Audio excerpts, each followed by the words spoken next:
Hello, my name is Shir Peleg, and this is a talk about tensor reconstruction beyond constant rank. This is based on a work with Amir Shpilka and Volk.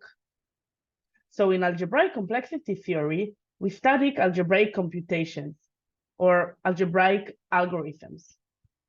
And in algebraic algorithms, we essentially have an algorithm that in every operation does either a sum operation or a product operation. So we can formally define this sort of calculation as an algebraic circuit, which is a graph such that every leaf is a variable or a field constant, and every internal node has either a sum or a product. And the output and the result is the output polynomial.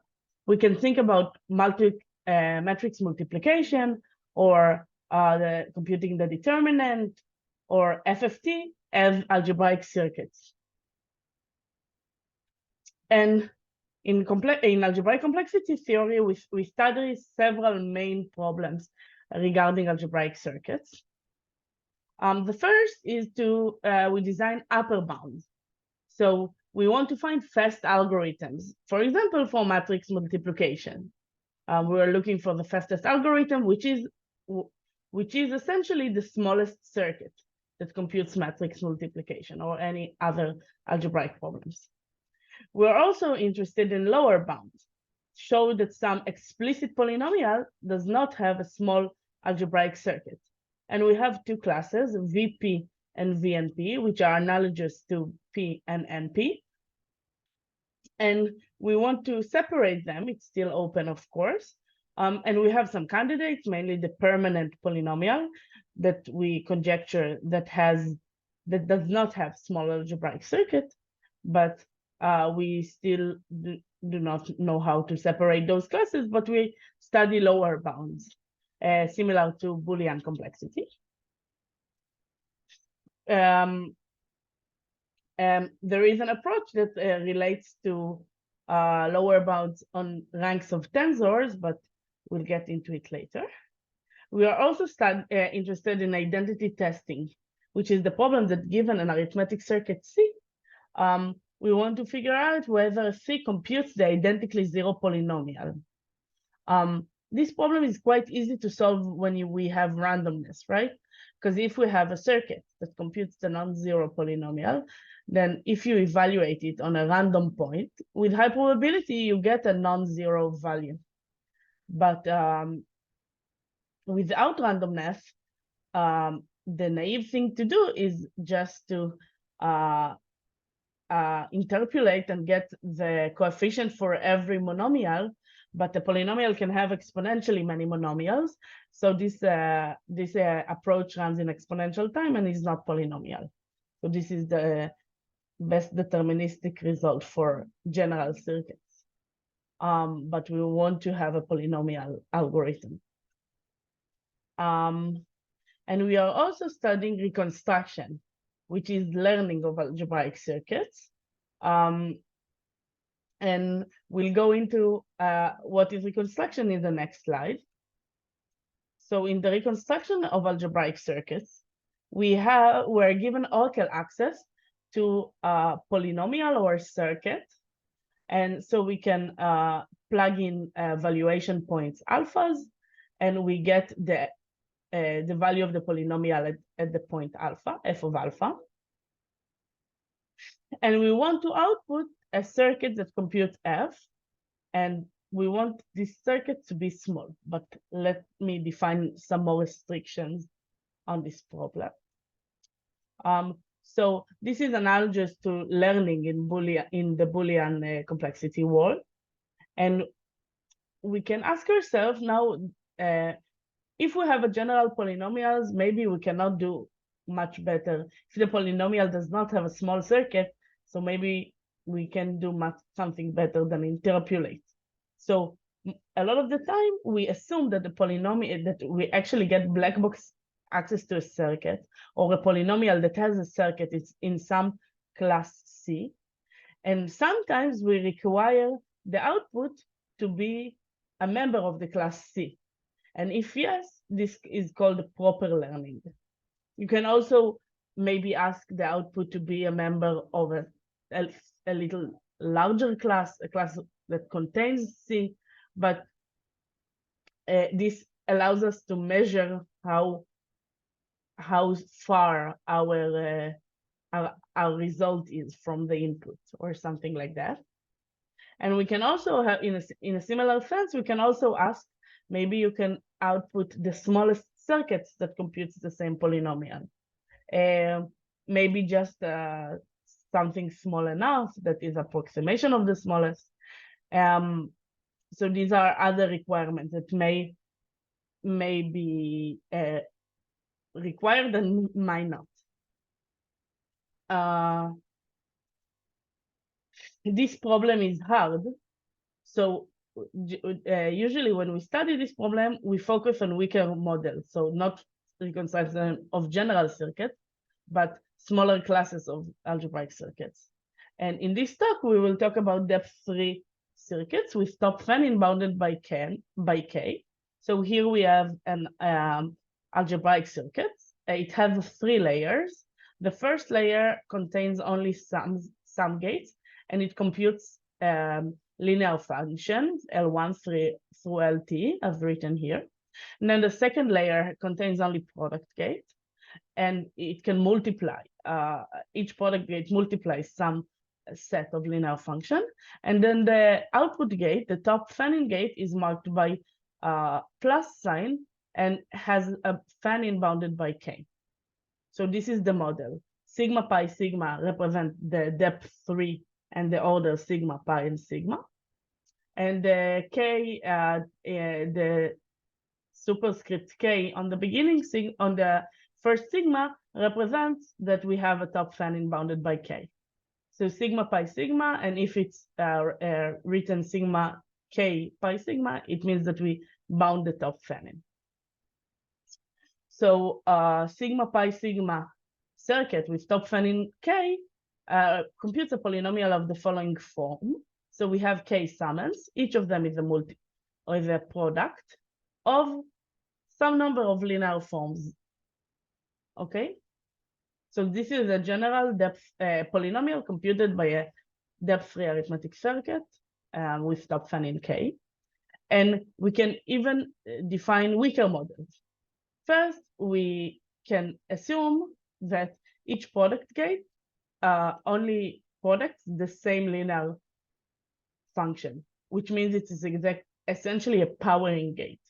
So instead of taking different Lij's, it takes one Li and returns Li to the Di.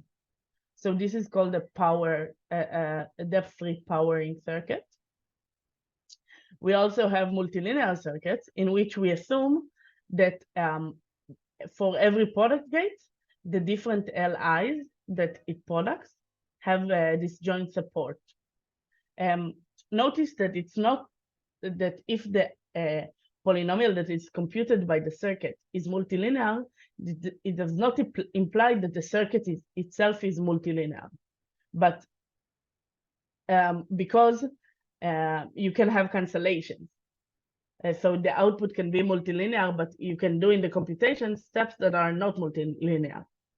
But when we require the circuit to be multilinear, we do not allow that. We need every step of the computation to be multilinear.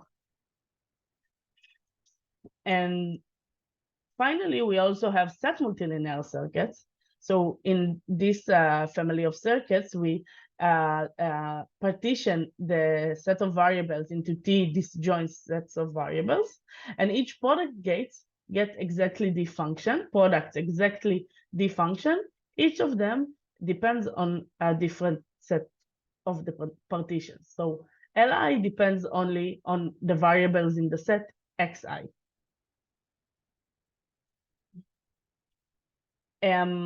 Now we will note that if we have a set multilinear partition of the variables, a partition of the variables, then a product of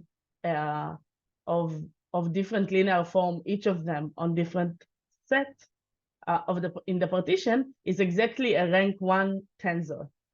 So finding a set multilinear circuit that computes a tensor or a polynomial is bounding its tensor rank, right? Because this is a proper tensor decomposition of rank 1 tensors. So as we mentioned here, our circuits compute a sum of product, but each product is a rank 1 tensor. So it defines sum of rank 1 tensor, which is a tensor rank decomposition of the polynomial. So it follows that f has a sigma to the k pi sigma set multilinear circuit if and only if the corresponding tensor has rank at most k. So this is the relation between set multilinear circuits and tensor decomposition of a tensor f. And so it means that the reconstruction for set multilinear circuit is NP hard. But it is not always hard. BSV had a paper that proved a proper reconstruction, gave a proper reconstruction algorithm that runs in time n to the t of k, where t of k is a function that grows with k, something like k to the k to the k. So it means that for constant k or constant tensor rank, we can decompose it in polynomial time. And they showed similar results for powering circuits and multilinear circuits. But you can now ask if something similar holds for Ks which are superlinear, so omega, big omega of 1. I'm sorry, small omega of 1. And in this case, our work shows that there is a proper reconstruction algorithm for set multilinear circuit that runs in time t of k times the polynomial in n, which means that this function is polynomial where k is some super constant depending that correlates to n. Just to emphasize, it's not the same t. Our t is a little bit worse than the t function, the relation to k in BSV, but it's not in the exponent, but it's a multiplicative term. And again, we have similar results for powering and multilinear circuits. And the motivation for studying this problem is to understand when does computing the tensor rank of a tensor becomes hard. So we know that that computing the tensor rank even for three-dimensional tensor is a hard problem. We know that it is as hard as solving a system of polynomial equation. And we know that it is even very hard to approximate. It's hard to approximate to some constant factor the tensor rank of a given tensor. But the hardest instances in all these theorems have tensor rank, which is omega of n, which is almost linear. But for the other way, we know that if the rank is constant, then it is possible to do in polynomial time to understand if to compute the rank.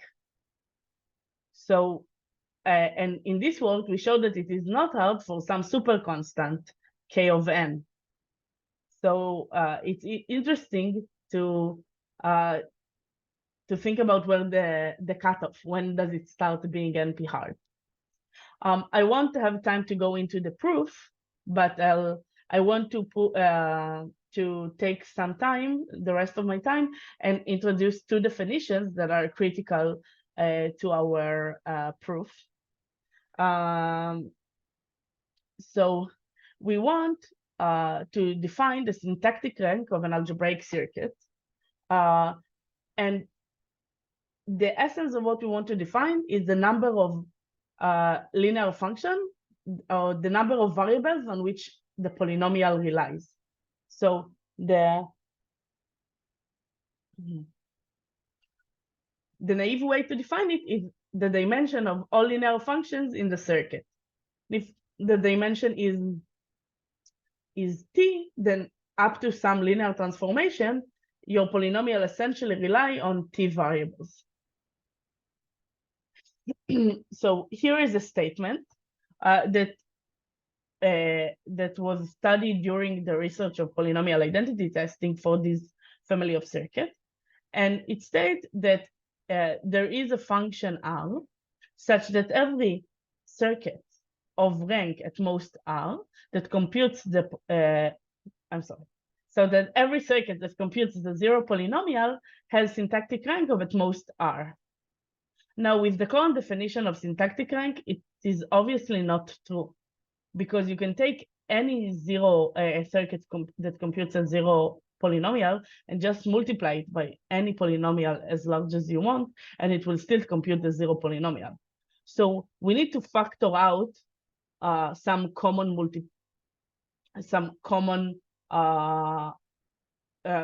parts in all the multiplication gates. And this is a correction that we need to do. So the syntactic rank of a circuit is the dimension of all linear functions in the circuit after we factor out the GCD. And now this statement that I have here is the theorem, and it works for minimal circuits, which are circuits that don't have sub-circuits that sum to zero. It is obviously another necessary condition. So this theorem that was the first bound was given by Dvir and Shpilka, and the best bound of R of k being roughly k squared is due to Saxena and Shadri, states that there is a function R of k. As I mentioned, the best result is something like k squared, such that every identically zero minimal circuit that has syntactic rank of at most R of k. So have a small number of variables, essentially. And this was, again, as I mentioned before, it was proved in the study of identity testing for this family of circuits. And indeed, if you have a polynomial on R to the k, R of k variables, then you have a PAT algorithm in n to the R of k, which is essentially interpolating. The problem with syntactic ranks is that it relies on it's a function of the circuit, not the polynomial. So if you have different circuits computing the same polynomial, they can have a different syntactic rank. So because that in our problem, we are given an input, a circuit, but we don't know which circuit it is, we needed something that is related to the polynomial and not to the circuit, because we cannot promise that we reconstruct the same circuit that we have as input. So we use the definition of semantic rank, which is, again, essentially, we want to say the same. We want to have the same property, the true number of variables on which the polynomial rely. But similar to the case of syntactic rank, we need to factor out linear forms. So here we take our polynomial, we factor it to irreducible components. We ignore all linear forms of or linear polynomials that are that divide our polynomial, and then we ask how many linear forms the rest of the polynomial rely on. So what is the minimal R such that the remaining polynomial depends on R linear function. And semantic rank depends on the polynomial and not the circuit. It's not hard to compute, but it has its pros and cons. a lot of the things that you can easily prove on syntactic rank are becoming less trivial when you work with semantic rank. And it turns out that those two notions of rank are not really far apart. And it's trivial to when you think about it, it's quite trivial that the semantic rank is smaller than the syntactic rank of every circuit that compute F, but the syntactic rank of such circuit cannot be much larger than a semantic rank. So this inequality holds. And the relation between two notions of rank is the main part of our proof and the result that we have. So I'll finish with some open problems. The algorithm that the BSV had, it was had a de-randomization process, but our algorithm is randomized. So the first open problem is to de-randomize our result. As I mentioned, we only work with set multilinear, or powering circuits, but can you prove something for general depth 3 arithmetic circuits? So work with non-multilinear circuits. And again, as I mentioned before, the main interesting open question is where does NP hardness kicks in? So where is the threshold? Where is the smallest rank is a function of n that there is a tensor that computing its tensor rank is hard, NP hard. Thank you for listening, and I hope you enjoyed the talk.